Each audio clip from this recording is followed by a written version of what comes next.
Hello विद्यार्थी मित्रांनो, स्वागत आहे तुम्हा सर्वांचं माझ्या यूट्यूब चॅनल 10th बोर्ड अकॅडमीवर. मित्रांनो, तुम्ही करेक्ट थंबनेलवर क्लिक केलं. आपण या व्हिडिओमध्ये पाहणार आहे जिओग्राफीसाठी मोस्ट आयएमपी जे तुम्हाला 2026 साठी कामी पडतील. मित्रांनो, या व्हिडिओमध्ये आपण पाहूया की जिओग्राफी पेपर कशाप्रकारे सॉल्व्ह केला जातो आणि हा व्हिडिओ पाहिल्यानंतर 2026 मध्ये तुम्हाला चांगले मार्क्स मिळतील. मित्रांनो, हा व्हिडिओ पाहिल्यानंतर तुम्हाला दुसरा व्हिडिओ पाहण्याची गरज पडणार नाही. मित्रांनो, चॅनलवर नवीन असाल तर चॅनलला सबस्क्राइब करा आणि बेल आयकॉन ऑल करा. मी या चॅनलवर 10वीचे ऑल पेपर अपलोड करत असतो. तर यावर्षी तुम्हाला या चॅनलचा खूप फायदा होणार आहे. तुम्हाला करायचं काही नाही, चॅनलला सबस्क्राइब करायचं आहे आणि बेल आयकॉन ऑल करायचा आहे, जेणेकरून नवीन व्हिडिओ आला की तुमच्यापर्यंत नोटिफिकेशन येईल. तर बघा मित्रांनो, खूप जण मायनर मिस्टेक करतात, तर ती मायनर मिस्टेक काय आहे हे पण आपण या व्हिडिओमध्ये बघूया मित्रांनो. तर व्हिडिओ लास्टपर्यंत नक्की पहा. वाटलंच तर व्हिडिओची स्पीड वाढवून सुद्धा व्हिडिओ बघू शकता. तर चला मित्रांनो, व्हिडिओला करू स्टार्ट. मित्रांनो, सर्वात पहिले पेपर आल्यानंतर इथं सीट नंबर लिहून घ्यायचा पेन्सिलने. त्यानंतर येतात सूचना. बघा मित्रांनो, इथं खूप जण मायनर मिस्टेक करतात आणि त्यांचे मार्क्स घसरतात. तर मित्रांनो, ती मायनर मिस्टेक काय आहे बघा मित्रांनो. सूचना क्रमांक 1, सर्व प्रश्न सोडवणे आवश्यक आहे. बघा मित्रांनो, सर्व प्रश्न सोडवणे आवश्यक आहे. तुम्हाला सर्व प्रश्न सोडवायचे असतात. त्यानंतर बघा मित्रांनो, नंबर 2 वर तुम्हाला दिलेलं आहे की प्रश्नाची उत्तरे लिहिताना आवश्यक तेथे योग्य आकृत्या आलेख काढावे. बघा मित्रांनो, तुम्हाला जे प्रश्नाची उत्तरे तुम्ही लिहिता ते बरोबर प्रश्न क्रमांक 1, प्रश्न क्रमांक 2 टाकूनच तुम्ही योग्य ते आन्सर लिहा मित्रांनो. आणि आकृत्या, ज्या प्रश्नाची आकृती त्याच प्रश्नावर तुम्ही काढा मित्रांनो. आणि आलेखसुद्धा ज्या प्रश्नाचा आलेख असला तोच त्याच आन्सरशीटमध्ये तोच प्रश्न टाकून आलेख काढा मित्रांनो. त्यानंतर बघा 3 नंबरवर तुम्हाला दिलेला आहे की रंगीत पेन्सिलचा वापर करण्यास परवानगी नाही. बघा मित्रांनो, जे आपली ब्लॅक पेन्सिल असते तेच पेन्सिल तुम्ही वापरू शकता. रंगीत पेन्सिल तुम्ही वापरू शकत नाही मित्रांनो. त्यानंतर बघा 4 नंबरवर तुम्हाला दिलेला आहे की नकाशा स्टेन्सिलचा वापर करण्यास परवानगी आहे. बघा मित्रांनो, तुम्हाला नकाशा स्टेन्सिलचा वापर करण्यास परवानगी आहे. तुम्ही नकाशा स्टेन्सिल वापरू शकता. त्यानंतर बघा मित्रांनो, 5 नंबरवर तुम्हाला दिलेला आहे की उजवीकडील अंक पूर्ण गुण दर्शवतात. बघा मित्रांनो, इकडून तुम्हाला जे अंक दिलेले असतात ते प्रश्नांची गुण दर्शवतात. त्यानंतर 6 नंबरची सूचना बघा मित्रांनो, नकाशा पुरवणी मूळ उत्तरपत्रिकेस जोडावी. बघा मित्रांनो, तुम्हाला एक नकाशा दिला जातो, तो नकाशा तुम्हाला उत्तरपत्रिकेस जोडावा लागेल. तर बघा मित्रांनो, अशा प्रकारे ह्या सूचना असतात आणि ह्या सूचना फॉलो करायच्या. त्यानंतरच पेपरला स्टार्ट करायचं. तर चला मित्रांनो, आपण पेपरला करू स्टार्ट. तर बघा मित्रांनो, प्रश्न क्रमांक 1, अचूक पर्याय निवडून विधाने पूर्ण लिहा. बघा मित्रांनो, तुम्हाला 4 गुणासाठी हा प्रश्न विचारलेला आहे. 4 गुण तुम्ही इझिली घेऊ शकता मित्रांनो. आणि मी यामध्ये तुम्हाला जे आयएमपी देणार आहे मित्रांनो, त्या आयएमपी तुमच्या नोटबुकमध्ये नोट करून ठेवा. ते तुम्हाला 2026 मध्ये पाहायला मिळतील. आणि हा पेपर तुम्हाला मोस्ट आयएमपी पेपर मी दिलेला आहे मित्रांनो. तर व्हिडिओ लास्टपर्यंत नक्की पहा. आणि आतापर्यंत पण चॅनलला सबस्क्राइब नसेल केलं तर चॅनलला सबस्क्राइब करा. बघा मित्रांनो, 1 नंबरवर तुम्हाला काय दिलेलं आहे की ॲमेझॉन ही जगात एक मोठी नदी आहे. या नदीच्या मुखालगत रिकामी जागा. बघा मित्रांनो, यामधलं हे जे 2 नंबरचं आन्सर आहे मित्रांनो, हे जे आन्सर आहे हे आन्सर करेक्ट आन्सर आहे मित्रांनो. तर असं आन्सर तुम्ही इथं लिहू शकता आणि इझिली 1 मार्क्स मिळवू शकता. त्यानंतर बघा मित्रांनो, 2 नंबरवर तुम्हाला विचारलेलं आहे की भारताचे हवामान रिकामी जागा प्रकारात मोडते. बघा मित्रांनो, मान्सून प्रकारात मोडते असं याचं आन्सर आहे आणि 1 मार्क्स तुम्ही इझिली याचा पण घेऊ शकता. त्यानंतर बघा मित्रांनो, 3 नंबरवर तुम्हाला विचारलेलं आहे की पेंटनाल या दलदलीच्या प्रदेशात रिकामी जागा आढळतात. तर काय आढळतात हे तुम्हाला लिहायचं आहे. तर बघा मित्रांनो, इथं 3 नंबरचं जे आन्सर आहे ते करेक्ट आन्सर आहे मित्रांनो की महाकाय ॲनाकोंडा. बघा मित्रांनो, पेंटनाल या दलदलीच्या प्रदेशात महाकाय ॲनाकोंडा आढळतात. तर असं याचा आन्सर आहे मित्रांनो. याचा पण तुम्ही 1 मार्क्स इझिली मिळवू शकता. त्यानंतर बघा मित्रांनो, 4 नंबरवर तुम्हाला विचारलेलं आहे की भारताला एकूण सुमारे रिकामी जागा किमीचा सागर किनारा लाभला आहे. तर बघा मित्रांनो, हे 4 नंबरचं आन्सर करेक्ट आहे की 7500 किमीचा सागर किनारा लाभला आहे. तर बघा मित्रांनो, अशा प्रकारे तुम्ही इझिली 4 गुण घेऊ शकता आणि पुढे जाऊ शकता. तर त्यानंतर बघा मित्रांनो, प्रश्न क्रमांक 2, वेगळा घटक ओळखा. बघा मित्रांनो, वेगळा घटक तुम्हाला ओळखायचा आहे. इथं तुम्हाला नंबर 1 वर विचारलेलं आहे की क्षेत्रभेटीसाठी आवश्यक साहित्य. बघा मित्रांनो, क्षेत्रभेटीसाठी आवश्यक साहित्य कोणकोणते आहेत हे तुम्हाला इथं दिलेलं आहे आणि वेगळा घटक तुम्हाला यामधला ओळखायचा आहे. बघा मित्रांनो, नोंदवही आवश्यक साहित्य आहे, कॅमेरा आवश्यक साहित्य आहे, नकाशा आवश्यक साहित्य आहे आणि सूक्ष्मदर्शक. बघा मित्रांनो, हे सूक्ष्मदर्शक जे आहे हा वेगळा घटक आहे. तर हा वेगळा घटक तुम्हाला ओळखून लिहायचा आहे आणि इझिली मार्क्स घ्यायचा आहे. तर बघा मित्रांनो, अशा प्रकारे हा जो क्षेत्रभेटीसाठी आवश्यक साहित्य हा जो प्रश्न आहे मित्रांनो, हा प्रश्न आयएमपी प्रश्न आहे मित्रांनो. हा प्रश्न नोटबुकमध्ये नोट करून ठेवा मित्रांनो. त्यानंतर बघा, भारतीय वनस्पती 2 नंबरवर तुम्हाला दिलेला आहे की भारतीय वनस्पती यामधले कोणकोणते भारतीय वनस्पती आहेत आणि वेगळा घटक कोणता आहे. तर वेगळा घटक बघा मित्रांनो, हा 3 नंबरचा वेगळा घटक आहे की आर्किड हा वेगळा घटक आहे मित्रांनो. तर अशा प्रकारे याचा पण तुम्ही 1 मार्क्स घेऊ शकता. त्यानंतर 3 नंबरचा आयएमपी क्वेश्चन बघा मित्रांनो, हा जो 3 नंबरचा क्वेश्चन आहे की मानवी वस्तीत अनुकूल घटक. हा क्वेश्चन आयएमपी आहे मित्रांनो. हा पण क्वेश्चन नोटबुकमध्ये नोट करून ठेवा आणि हा क्वेश्चन पण करून जा मित्रांनो. बघा, 3 नंबरचा क्वेश्चन तुम्हाला विचारलेला आहे की मानवी वस्तीत अनुकूल घटक. तर याचा जो वेगळा घटक आहे हा 1 नंबरचा घटक आहे मित्रांनो की वाळवंटी प्रदेश. मानवी वस्तीत अनुकूल घटक यामधला वेगळा घटक आहे वाळवंटी प्रदेश. त्यानंतर 4 नंबरवर बघा मित्रांनो, 4 नंबरवर तुम्हाला विचारलेलं आहे की ब्राझीलमधील नगदी पिके कोणती आहेत. तर कॉफी आहे, सोयाबीन आहे आणि रबर आहे. आणि हा जो मका पीक आहे मित्रांनो, हा वेगळा घटक आहे. तर वेगळा घटक तुम्हाला लिहायचा आहे आणि इझिली 1 मार्क्स घ्यायचा आहे. तर बघा मित्रांनो, अशा प्रकारे तुम्ही हा प्रश्न पण सॉल्व्ह करू शकता आणि इझिली 4 गुण घेऊ शकता मित्रांनो. तर बघा, त्यानंतर समोर जाऊया. समोर आहे मित्रांनो प्रश्न क्रमांक 3, चूक की बरोबर ते सांगा. बघा मित्रांनो, चूक की बरोबर ते सांगा. हा जो क्वेश्चन आहे मित्रांनो, हे पाचीचे क्वेश्चन आहे मित्रांनो. हे क्वेश्चन आयएमपी आहे मित्रांनो. हे जे पाचीचे क्वेश्चन आहे हे सुद्धा करून जा मित्रांनो आणि हे नोटबुकमध्ये तुमच्या नोट करून ठेवा आणि याचे तुम्ही इझिली 4 गुण घेऊ शकता. तर बघा मित्रांनो, तुम्हाला मी इथं ॲन्सर दिलेलंच आहे की हे चूक आहे, बरोबर आहे, बरोबर आहे, चूक आहे आणि हे बरोबर आहे. तर बघा मित्रांनो, अशा प्रकारे तुम्ही हा क्वेश्चन सॉल्व्ह करू शकता. बघा मी तुम्हाला वाचून दाखवतो. तर बघा मित्रांनो, 1 नंबरवर तुम्हाला काय विचारलेलं आहे? ब्राझीलमध्ये जगातील सर्वाधिक वनस्पतीच्या प्रजाती नाहीत. बघा मित्रांनो, हे जे विधान आहे हे चूक विधान आहे. कारण की ब्राझीलमध्ये जगातील सर्वाधिक वनस्पतीच्या प्रजाती आहेत. तर हे विधान चूक आहे मित्रांनो. 2 नंबरचं विधान बघा मित्रांनो, तुम्हाला काय विचारलेलं आहे? भारतातील लोकसंख्येचे वितरण असमान आहे. हे विधान बरोबर आहे मित्रांनो. कारण की भारतातील लोकसंख्येचे वितरण असमान आहे. खरंच असमान आहे. तर हे विधान बरोबर आहे मित्रांनो. त्यानंतर बघा मित्रांनो, 3 नंबरवर तुम्हाला काय विचारलेलं आहे?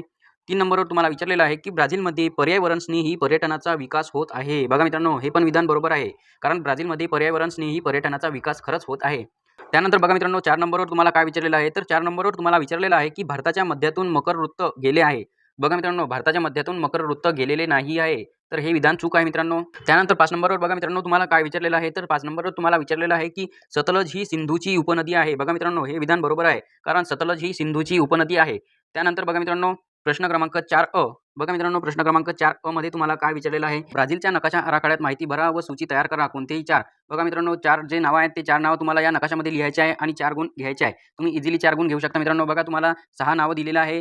ब्राझीलची राजधानी. 2 नंबरवर तुम्हाला दिलेलं आहे की अमापा राज्य. 3 नंबरवर तुम्हाला दिलेलं आहे पिको दी नेब्लिना. त्यानंतर 4 नंबरवर दिलेलं आहे अवर्षण चतुष्कोन. त्यानंतर 5 नंबरवर दिलेलं आहे पॅराना नदी आणि 6 नंबरवर दिलेलं आहे सर्वाधिक लोकसंख्येची घनता असलेले राज्य. तर बघा मित्रांनो, यामधले तुम्हाला 4 नावं जे आहेत, हे 4 नावं तुम्हाला या नकाशामध्ये लिहायचे आहेत, दाखवायचे आहेत आणि 4 गुण घ्यायचे आहेत. तर बघा मित्रांनो, मी या नकाशामध्ये तुम्हाला 4 नावं दर्शवून दाखवलेली आहे की 4 नावं कुठं-कुठं आहेत. तर बघा मित्रांनो, इथं अमापा आहे, इथं पेको दी निब्लिना आहे, इथं ब्राझीलची राजधानी आहे आणि इथं अवर्ण चतुष्कोन आहे. तर बघा मित्रांनो, अशा प्रकारे तुम्हाला हे 4 नावं दाखवायची आहेत की कुठं आहे आणि 4 मार्क्स घ्यायचे आहेत. तर बघा मित्रांनो, तुम्ही इझिली 4 मार्क्स घेऊ शकता आणि हा जो क्वेश्चन आहे मित्रांनो, IMP क्वेश्चन आहे. तर हा पण क्वेश्चन तुम्ही करून जा मित्रांनो. इथं तुम्हाला ब्राझीलचा नकाशा दिलेला आहे, तर तुम्हाला इथं भारताचा नकाशा येऊ शकते आणि असेच नावं तुम्हाला त्या नकाशामध्ये दाखवावे लागतील. तर बघा मित्रांनो, हा पण क्वेश्चन तुम्ही नोटबुकमध्ये लिहून ठेवा. त्यानंतर समोर जाऊया. समोर बघा मित्रांनो, प्रश्न क्रमांक 4 बघा मित्रांनो, नकाशाचे वाचन करून खालील दिलेल्या प्रश्नांची उत्तरे लिहा. कोणतेही 4. बघा मित्रांनो, इथं पण तुम्हाला 4 प्रश्न सॉल्व्ह करायचे आहे आणि 4 गुण घ्यायचे आहेत. बघा मित्रांनो, तुम्हाला इथं भारताचा नकाशा दिलेला आहे आणि या भारताच्या नकाशावर तुम्हाला 5 क्वेश्चन विचारलेले आहे. यामधले तुम्हाला 4च क्वेश्चन सॉल्व्ह करायचे आहे आणि 4 गुण घ्यायचे आहेत. तर 1 नंबरवर बघा मित्रांनो, तुम्हाला काय विचारलेलं आहे? भारतीय प्रमाण वेळेचे रेखावृत्त कोणते? बघा मित्रांनो, मी तुम्हाला इथं आन्सर दिलेला आहे 82:030. पूर्व हे भारतीय प्रमाण वेळेचे रेखावृत्त आहे. बघा मित्रांनो, तुम्ही अशा प्रकारे आन्सर लिहू शकता आणि इझिली 1 मार्क्स मिळवू शकता. त्यानंतर बघा मित्रांनो, 2 नंबरवर तुम्हाला काय विचारलेलं आहे? भारताचे अति दक्षिणेकडील टोक कोणते? बघा मित्रांनो, भारताचे अति दक्षिणेकडील टोक कोणते आहे हे तुम्हाला बघा मित्रांनो, तुम्ही हा जो नकाशा आहे, या नकाशामध्ये कसं शोधसान? तर बघा मित्रांनो, तुम्ही इथं इझिली शोधू शकता. तुम्हाला माहितीच आहे पूर्व, पश्चिम, उत्तर, दक्षिण कोणचा आहे. त्यानंतर बघा मित्रांनो, हे जे दक्षिणेकडील भाग आहे, हा जो दक्षिणेकडील भाग आहे मित्रांनो आणि अति दक्षिणेकडील जो टोक आहे मित्रांनो, भारताचं जे अति दक्षिणेकडीलचं टोक आहे, तर बघा मित्रांनो, इथं इंदिरा पॉईंट तुम्हाला दिलेला आहे. इंदिरा पॉईंट. तर बघा मित्रांनो, हे जे आन्सर आहे हे तुम्हाला आन्सरशीटमध्ये लिहायचं आहे आणि इझिली 1 मार्क्स घ्यायचा आहे. त्यानंतर बघा मित्रांनो, 3 नंबरवर तुम्हाला काय विचारलेलं आहे की भारताच्या दक्षिणेकडील देश कोणते? भारताच्या दक्षिणेकडील देश कोणते आहेत? तर बघा मित्रांनो, मी तुम्हाला इथं आन्सर दिलेलंच आहे की श्रीलंका व मालदीव हे भारताच्या दक्षिणेकडील देश होते. तर बघा मित्रांनो, अशा प्रकारे तुम्ही आन्सर लिहू शकता आणि इझिली 1 मार्क्स मिळवू शकता. त्यानंतर बघा मित्रांनो, 4 नंबरचं तुम्हाला काय विचारलेलं आहे की भारताच्या मध्यभागातून कोणते अक्षवृत्त गेले आहे? भारताच्या मध्यभागातून कोणते अक्षवृत्त गेले आहे? बघा मित्रांनो, मी तुम्हाला आन्सर दिलेला आहे की भारताच्या मध्यभागातून कर्कवृत्त गेले आहे. बघा मित्रांनो, मी तुम्हाला दाखवतो यामध्ये आन्सर कुठं आहे. तर बघा मित्रांनो, हा जो तुम्हाला नकाशा आहे, हा नकाशा पाहायचा आणि भारताचा जो मध्यभाग आहे मित्रांनो, हा मध्यभाग पाहायचा. बघा मित्रांनो, हा जो आहे हा मध्यभाग आहे आणि या भारताच्या मध्यभागातून हा कर्कवृत्त गेलेला आहे मित्रांनो. तर आन्सर तुम्ही आपल्या नकाशामध्ये इझिली शोधू शकता आणि इझिली लिहू शकता. त्यानंतर बघा मित्रांनो, 5 नंबरचं काय विचारलेलं आहे? तसे तर तुम्हाला मित्रांनो 4च क्वेश्चन सॉल्व्ह करायचे आहे, बट मी तुम्हाला 5चे 5 क्वेश्चनचे आन्सर सांगत आहे मित्रांनो. बघा, 5 नंबरवर तुम्हाला काय विचारलेलं आहे की भारताचे उत्तर आणि दक्षिण अंतर किती आहे? तर बघा मित्रांनो, मी तुम्हाला आन्सर दिलेलंच आहे की भारताचे उत्तर दक्षिण अंतर 3200 किलोमीटर आहे. तर बघा मित्रांनो, अशा प्रकारे तुम्हाला आन्सर लिहायचं असते आणि मार्क्स घ्यायचे असतात. आणि हा जो क्वेश्चन आहे मित्रांनो, हा जो नकाशा आहे मित्रांनो, हा नकाशा पण तुम्हाला IMP क्वेश्चन आहे मित्रांनो. हा पण क्वेश्चन तुम्ही करून जा मित्रांनो. तर बघा मित्रांनो, तुम्ही यामध्ये आन्सर इझिली शोधू शकता. तर बघा मित्रांनो, हे जी उभी रेषा आहे, हे दक्षिण आणि उत्तरेकडील रेषा आहे. तर बघा मित्रांनो, दक्षिण आणि उत्तरेकडील अंतर किती किलोमीटर आहे? तर बघा मित्रांनो, 3200 किलोमीटर आहे. तर अशा प्रकारे तुम्ही आन्सर शोधू शकता मित्रांनो आणि इझिली आन्सर लिहू शकता आणि इझिली मार्क्स मिळवू शकता. त्यानंतर बघा मित्रांनो, प्रश्न क्रमांक 5 भौगोलिक कारणे लिहा कोणतीही 2. बघा मित्रांनो, तुम्हाला भौगोलिक कारणे लिहायची आहे कोणतीही 2 आणि एक जे भौगोलिक कारण आहे ते 3 मार्क्ससाठी आहे. अशी तुम्हाला 2 भौगोलिक कारणे सोडवायची आहे आणि 6 गुण मिळवायचे आहे. तर तुम्ही इझिली 6 गुण मिळवू शकता मित्रांनो. बघा, हा जो 1 नंबरचा क्वेश्चन आहे की ब्राझीलच्या वर्षावनांना जगाची फुफ्फुसे म्हणतात. तर हा क्वेश्चन IMP आहे मित्रांनो. हा क्वेश्चन तुम्ही नक्की करून जा. हा क्वेश्चन तुम्हाला 2026 मध्ये पाहायला मिळेल. त्यानंतर बघा मित्रांनो, मी तुम्हाला इथं आन्सर दिलेलंच आहे की आन्सर याचं काय आहे. तर बघा मित्रांनो, तुम्ही या आन्सरचा स्क्रीनशॉट मारू शकता. नाहीतर तुम्हाला जर या पेपरचा PDF लागत असेल मित्रांनो, तर मी तुम्हाला लास्टला सांगेलच आहे की पेपर PDF कसा डाउनलोड करायचा. तर बघा मित्रांनो, 2 नंबरवर तुम्हाला काय विचारलेलं आहे बघा. जगाच्या आर्थिक विकासाला हातभार लावणारा देश म्हणून ब्राझीलकडे पाहिले जाते. बघा मित्रांनो, हा पण क्वेश्चन आहे 2 नंबरचा. हा पण क्वेश्चन तुम्ही करून जा मित्रांनो. हा पण क्वेश्चन IMP आहे मित्रांनो. तर बघा याचं पण आन्सर मी तुम्हाला दिलेलं आहे मित्रांनो. त्यानंतर बघा मित्रांनो 3 नंबरवर तुम्हाला काय विचारलेलं आहे, की हिमालयातील नद्या बारमाही वाहतात. तर बघा मित्रांनो, मी याचं पण आन्सर तुम्हाला दिलेलं आहे. तर अशा प्रकारे तुम्ही आन्सर लिहू शकता आणि इझिली मार्क्स मिळवू शकता. तर बघा मित्रांनो, हा जो 4 नंबरचा क्वेश्चन आहे, की आंतरराष्ट्रीय पर्यटक ब्राझीलकडे आकर्षित होतात. तर हा पण क्वेश्चन मित्रांनो IMP आहे. हा पण क्वेश्चन करून जा मित्रांनो 4 नंबरचा. बघा मित्रांनो, प्रश्न क्रमांक 6 पुढे दिलेल्या सांख्यिकी माहितीच्या आधारे साधा स्तंभालेख काढा व त्या पुढील प्रश्नाची उत्तरे लिहा. बघा मित्रांनो 6 गुणासाठी तुम्हाला क्वेश्चन विचारलेला आहे आणि बघा मित्रांनो तुम्हाला इथं सांख्यिकी माहिती दिलेली आहे. या सांख्यिकी माहितीच्या आधारेच तुम्हाला साधा स्तंभालेख काढायचा आहे मित्रांनो आणि त्या पुढील प्रश्नांची आन्सरे लिहायची आहे आणि 6 गुण मिळवायचे आहे. आणि बघा मित्रांनो तुम्हाला एक साधा स्तंभालेख म्हणजे साधा आलेख पेज तुम्हाला दिला जाईल मित्रांनो आणि त्यावर तुम्हाला साधा स्तंभालेख काढावा लागेल मित्रांनो आणि त्या पुढील प्रश्नांची आन्सरे सॉल्व्ह कराव्या लागतील मित्रांनो. बघा अशा प्रकारे तुम्हाला साधा स्तंभालेख काढावा लागेल मित्रांनो. आणि बघा मित्रांनो पुढील प्रश्न तुम्हाला काय विचारलेले आहे. बघा मित्रांनो तुम्हाला 1 नंबरवर काय विचारलेलं आहे, की वरील आकडेवारीतील वर्षांतर किती आहे. बघा मित्रांनो मी तुम्हाला आन्सर सुद्धा दिलेला आहे, की वरील आकडेवारीतील वर्षांतर 10 वर्ष आहे. त्यानंतर 2 नंबरवर बघा मित्रांनो तुम्हाला काय विचारलेलं आहे, की कोणत्या दशकात नगरीकरणाचा वेग कमी झालेला दिसतो. बघा मित्रांनो मी तुम्हाला आन्सर सुद्धा दिलेला आहे, की 2000 ते 2010 या दशकात नगरीकरणाचा वेग कमी झालेला दिसतो. त्यानंतर बघा मित्रांनो 3 नंबरवर तुम्हाला काय विचारलेलं आहे, की 1970 ते 1980 या दशकात किती टक्क्यांनी नगरीकरणात वाढ झाली आहे. बघा मित्रांनो उत्तर दिलेलं आहे 1970 ते 1980 या दशकात 9.2% नगरीकरणात वाढ झाली आहे. त्यानंतर बघा मित्रांनो तुम्हाला किंवा दिलेला आहे. तुम्ही हे क्वेश्चन सॉल्व्ह करू शकता मित्रांनो. किंवा बघा प्रश्न क्रमांक 6 हा सॉल्व्ह करू शकता. बघा मित्रांनो प्रश्न क्रमांक 6 तुम्हाला काय दिलेला आहे, की पुढे दिलेल्या आलेखाचे वाचन करून त्या खाली दिलेल्या प्रश्नांची उत्तरे लिहा. बघा मित्रांनो तुम्हाला हा आलेख दिलेला आहे. या आलेखाचे वाचन करून तुम्हाला खालील प्रश्नांची आन्सर सॉल्व्ह करायची आहे आणि इझिली 6 गुण मिळवायचे आहे. बघा मित्रांनो तुम्ही तो आलेख सॉल्व्ह करू शकता किंवा हा आलेख सॉल्व्ह करू शकता आणि इझिली 6 गुण मिळवू शकता. बघा मित्रांनो तुम्हाला इथं 6 क्वेश्चन विचारलेले आहे आणि या 6 क्वेश्चनची आन्सर तुम्हाला या आलेखमधून सापडायची आहे, पाहायची आहे आणि इझिली आन्सर लिहायचे आहे आणि 6 गुण मिळवायचे आहे. बघा मित्रांनो हा जो क्वेश्चन आहे बघा हा जो क्वेश्चन आहे तुम्हाला प्रश्न क्रमांक 6 तर हा क्वेश्चन IMP आहे मित्रांनो. बघा हा क्वेश्चन पण करून जा. त्यानंतर हा आलेख आहे मित्रांनो प्रश्न क्रमांक 6 हा पण आलेख तुम्हाला 2026 मध्ये पाहायला मिळू शकतो मित्रांनो. तर हा पण आलेख करून जा मित्रांनो. असा तुम्हाला आलेख बदलून येईल मित्रांनो. तुम्हाला हा आलेख नाही येणार बट तुम्हाला दुसरा आलेख येईल आणि त्यावर तुम्हाला प्रश्न विचारले जातील आणि तुम्हाला आलेखावरून आन्सर शोधावे लागतील मित्रांनो. तर अशा प्रकारे हा क्वेश्चन IMP आहे मित्रांनो. हा पण क्वेश्चन करून जा. बघा मित्रांनो तुम्हाला 6 क्वेश्चन विचारलेले आहेत. चला क्वेश्चन बघूया काय विचारलेले आहे. नंबर 1 वर बघा मित्रांनो तुम्हाला विचारलेलं आहे, की कोणत्या देशाचे सरासरी आयुर्मान जास्त आहे. बघा मित्रांनो कोणत्या देशाचे सरासरी आयुर्मान जास्त आहे. तर मी उत्तर दिलेलंच आहे मित्रांनो. तर बघा मित्रांनो अशा प्रकारे हे 6 क्वेश्चन दिलेले आहे. तर अशा प्रकारे तुम्ही 6 क्वेश्चन या आलेखामधून सॉल्व्ह करू शकता मित्रांनो. इझिली आन्सर मिळवू शकता आणि इझिली हा क्वेश्चन सॉल्व्ह करू शकता आणि इझिली 6 मार्क्स मिळवू शकता. त्यानंतर समोर जाऊया मित्रांनो. समोर बघा प्रश्न क्रमांक 7 पुढील प्रश्नांची सविस्तर उत्तरे लिहा. कोणतेही 2 बघा मित्रांनो कोणतेही 2 एक प्रश्न 3 गुणासाठी असे तुम्हाला 2 प्रश्न सोडवायचे आहे आणि 6 गुण मिळवायचे आहे. बघा मित्रांनो 1 नंबरवर तुम्हाला क्वेश्चन विचारलेला आहे, की क्षेत्रभेट म्हणजे काय. क्षेत्रभेटीत तुम्ही कोणते साहित्य बरोबर घ्याल. बघा मित्रांनो याचा तुम्हाला सविस्तर आन्सर लिहायचा आहे आणि 3 गुण घ्यायचे आहे. बघा मित्रांनो हा जो क्वेश्चन आहे, की क्षेत्रभेट म्हणजे काय. क्षेत्रभेटीत तुम्ही कोणते साहित्य बरोबर घ्याल. तर हा क्वेश्चन IMP आहे मित्रांनो. हा क्वेश्चन तुम्हाला 2026 मध्ये पाहायला मिळेल मित्रांनो. तर हा पण क्वेश्चन तुम्ही तुमच्या नोटबुकमध्ये नोट करून ठेवा मित्रांनो. बघा हे मी तुम्हाला आन्सर दिलेलंच आहे. या आन्सरचं तुम्ही स्क्रीनशॉट मारू शकता.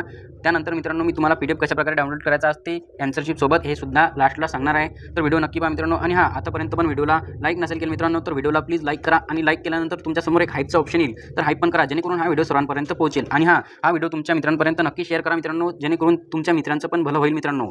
तर बघा मित्रांनो अशा प्रकारे हा क्वेश्चन IMP आहे. हा क्वेश्चन नक्की करून जा मित्रांनो. त्यानंतर चला समोर जाऊया मित्रांनो. बघा समोर आहे नंबर 2. बघा भारताच्या हवामानातील हिंदी महासागर व हिमालयाचे महत्त्व सांगा. बघा मित्रांनो हे आन्सर मी तुम्हाला दिलेलंच आहे मित्रांनो. अशा प्रकारे याचा आन्सर लिहायचा असते आणि इझिली मार्क्स घ्यायचा असते. त्यानंतर बघा मित्रांनो समोर आहे 3 नंबर. बघा मित्रांनो हा जो 3 नंबरचा क्वेश्चन आहे हा क्वेश्चन IMP आहे मित्रांनो, की भारत व ब्राझील या देशात चालणाऱ्या मासेमारी व्यवसायातील साम्य व फरक कोणते. बघा मित्रांनो हा क्वेश्चन पण करून जा. हा पण क्वेश्चन IMP क्वेश्चन आहे. बघा मित्रांनो हे जे IMP क्वेश्चन मी देत आहे IMP क्वेश्चनले मित्रांनो हलक्यात घेऊ नका. हे क्वेश्चन तुम्हाला 2026 मध्ये पाहायला मिळतील मित्रांनो. हे क्वेश्चन नोटबुकमध्ये नोट करून ठेवा आणि हे क्वेश्चन नक्की करून जा मित्रांनो. आणि बघा मित्रांनो याचं पण आन्सर मी तुम्हाला दिलेला आहे. तर अशा प्रकारे हा पेपर आहे मित्रांनो. व्हिडिओ आवडला असेल तर व्हिडिओला लाईक करा आणि लाईक केल्यानंतर हाईप पण करा जेणेकरून हा व्हिडिओ सर्वांपर्यंत पोहोचेल. आणि हा तुम्हाला पण या पेपरचा PDF लागत असेल मित्रांनो, तर मी डिस्क्रिप्शन बॉक्समध्ये एक Instagramची लिंक दिलेली आहे. त्या Instagram पेजला फॉलो करा आणि फॉलो केल्यानंतर एक स्क्रीनशॉट काढा आणि स्क्रीनशॉट माझ्या WhatsAppला सेंड करा. मी WhatsApp नंबर पण डिस्क्रिप्शन बॉक्समध्ये दिलेला आहे. तर स्क्रीनशॉट काढा आणि माझ्या WhatsAppला सेंड करा. त्यानंतर मी तुम्हाला PDF सेंड करेल आन्सर शीटसोबत. आणि हां, मी हा पेपर तुम्हाला दाखवलेला आहे मित्रांनो, समजून सांगितलेलं आहे. हा पेपर ॲज इट इज येणार नाही, बट मी जे तुम्हाला IMPA दिलेले आहे मित्रांनो, त्या IMPA नक्की करून जा. त्या IMPA तुम्हाला 2026 मध्ये कामी पडतील. आणि हां, आतापर्यंत पण चॅनलला सबस्क्राईब नसेल केलं मित्रांनो, तर चॅनलला सबस्क्राईब करा आणि बेल आयकॉन ऑल करा. थँक्स.